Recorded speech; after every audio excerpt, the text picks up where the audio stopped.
Hope is like a clearing, surrounded by acres and acres of dense forest. Thousands of ministers have written sermons on hope, like trails carved through the undergrowth. Some are big, broad paths, easy to follow, obviously leading to the sunny, open space of hope. This sermon is not like that in the least. A couple months ago, when I was planning my August sermons, I circled around that big, thick forest and thought maybe I saw a path. Now, it could have been just a patch of dead grass, or maybe it was a different path to the clearing. I decided to take a shot at getting to hope a different way. This week, I have walked that little path I thought I saw, and I confess it ended up in a weird corner of the clearing. I'm still not sure it was really a trail. Maybe you'll get to the end of this and say, there has to be an easier way to get here than that. But we've been together for a while now. Many of you know me pretty well. So if you'll extend to me your trust this morning and forgive any stray branches you may run into, we'll see where this takes us. It starts with the lottery paradox, which, though we may not be conscious of it, we deal with all the time. For example, I really want to go back to South Africa. I was lucky enough to spend a few weeks there in college doing medical missions work, 3 weeks, which I'm pretty sure I'm still paying for in monthly installments. 20 years later, South Africa is this almost mythical place to me. Alas, although I would like to go, it just isn't in the cards right now. I'm sure of it. Maybe you're like me and you feel you can say with certainty that you will not have the money to travel to South Africa before the end of the year. But hold on. We may still have a chance, you and I. How do we know we won't win the lottery?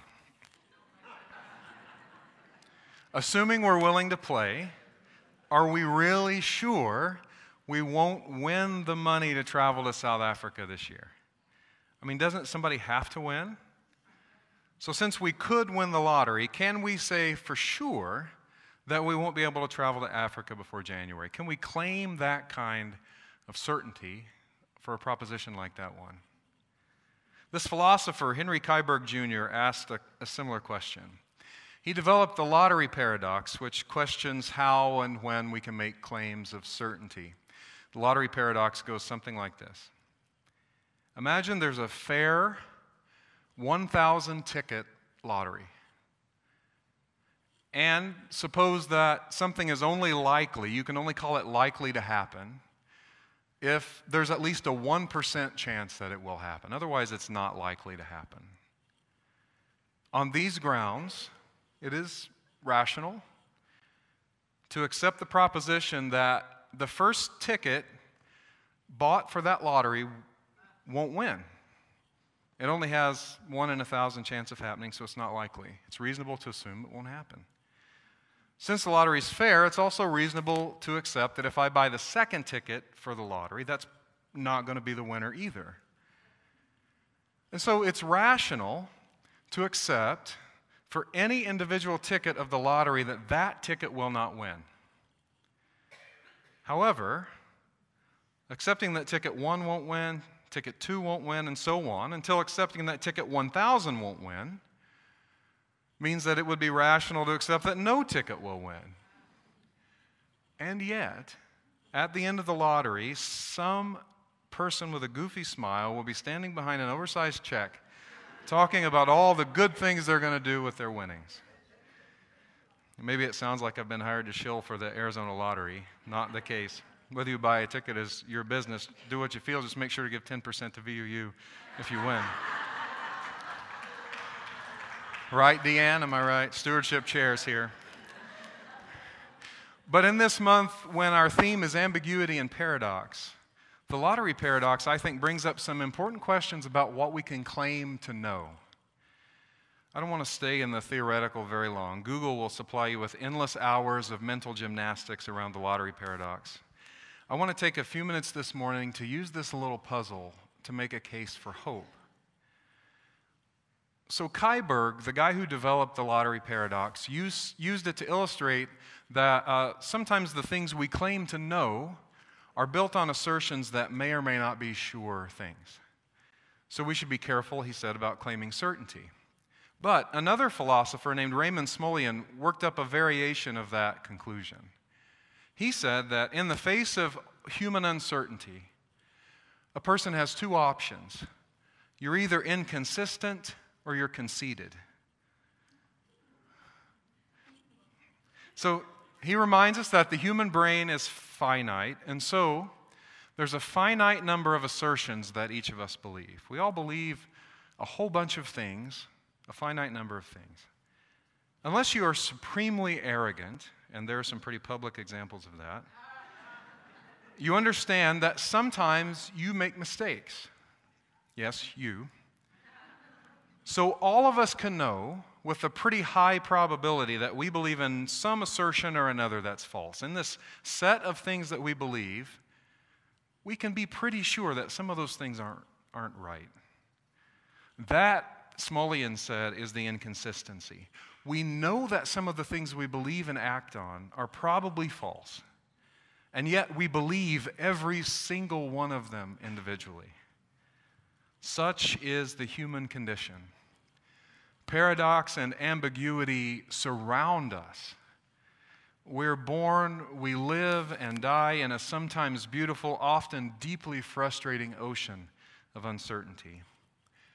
Yet we want with all of our hearts to be certain about something. We want to be certain, especially in times when our deepest values are being threatened. It's so painful in these times not to know how and when things will get better, not to know which tactic will be the one to put the right leverage in the right place to change things. One possible reaction to that is the paralysis of despair, giving up. But despair works to keep things just the way they are right now. It walls off change, damming up the waters of hope so that we can only see the dry riverbed in front of us. We stop working to make things better out of a false certainty that it won't work anyway. Cynicism is just despair smoking a cigarette and wearing a beret.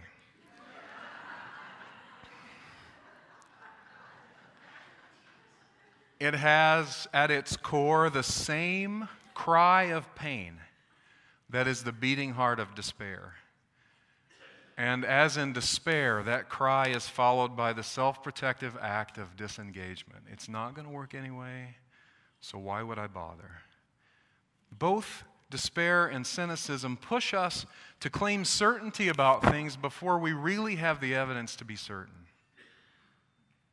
This will never work because things often don't. This will never get better because look how bad they are. But cynicism says things are so crummy because we know the truth and no one else does, so the world doesn't deserve our involvement. Cynicism keeps us from having to be vulnerable, and it allows us to disengage while saving face. Now, to be honest, both despair and cynicism make some sense on first blush. After all, in the attempt to squash racism in the United States, how many tickets have been punched?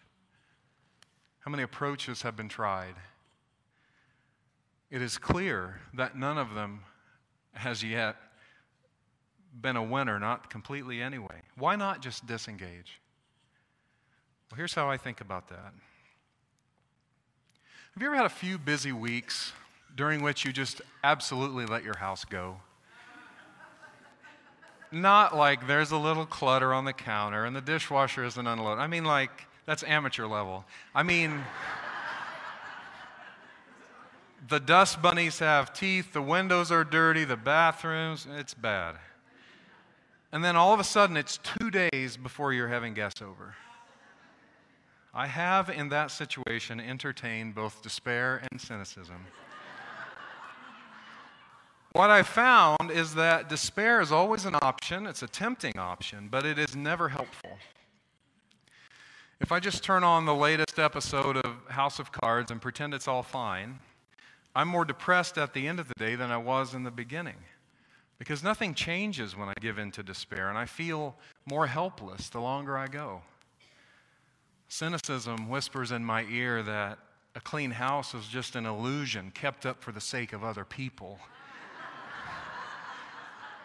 But, which is true, you're right. But that only masks the truth that I really want a clean house, but I'm overwhelmed at the work in front of me. And hey, the work of cleaning house is never finished. It's never final. The battle against dust and smudges and fingerprints is never finally won. But if we want things to get better, the only logical way to move forward is to act. I find an entry point and I start to work. And when my family and I work together, we can get the house in shape, or at least things in the closet before the guests walk through the door. Sweeper marks on the rug. That, I think, is what hope is. It's not just fluff.